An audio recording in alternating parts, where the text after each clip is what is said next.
আপনি কি নবী সাল্লাল্লাহু আলাইহি ওয়াসাল্লামের সুপারিশ পেতে চান? হাউজে কাউসারের পানি পেতে চান? নবীর কাছাকাছি থাকতে চান?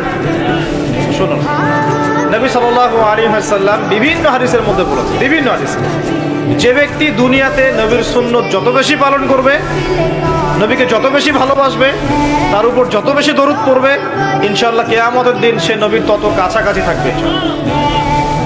আর যদি সকালবেলা 10 বার এবং সন্ধ্যাবেলা 10 বার পড়তে পারেন, আল্লাহুম্মা সাল্লি আলা মুহাম্মাদ ওয়া সাল্লিম, অথবা আল্লাহুম্মা সাল্লি ওয়া সাল্লিম আলা নবিয়িনা মুহাম্মাদ, ইনশাআল্লাহ নবী সাল্লাল্লাহু আলাইহি ওয়াসাল্লাম আপনার জন্য সুপারিশ করবেন।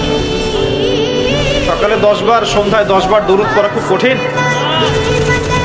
সকালে 10 বার, সন্ধ্যায় 10 বার দরুদ পড়তে সময় লাগবে সর্বোচ্চ 5-10 মিনিট, নাকি? অনেকে বলে না যে ভাই 1 মিনিট দাঁড়ান, 1 মিনিট সময় নষ্ট হলে কি এমন হয়, এটা মানুষ বলে না? 2 মিনিট সময় নষ্ট হলে কি এমন হয় মানুষ বলে, স্পেশালি বাঙালি জাতি এটা বেশি বলে। 2 মিনিটে আপনি একটা কোরআন খতমের নেকি পাবেন ইনশাআল্লাহ, বিশ্বাস করলেন না? 2 মিনিট লাগবে খালি বলতে, কুল হুয়াল্লাহু আহাদ আল্লাহুস সামাদ লাম ইয়ালিদ ওয়া লাম ইউলাদ ওয়া লাম ইয়াকুল লাহু কুফুয়ান আহাদ। 3 বার বলতে কয় মিনিট লাগবে?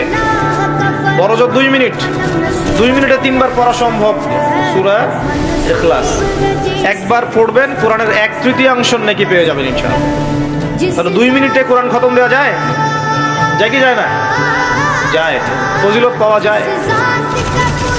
2 মিনিটে আপনি বলতে পারেন আল্লাহুম্মা সাল্লি আলা মুহাম্মাদ ওয়া সাল্লিম।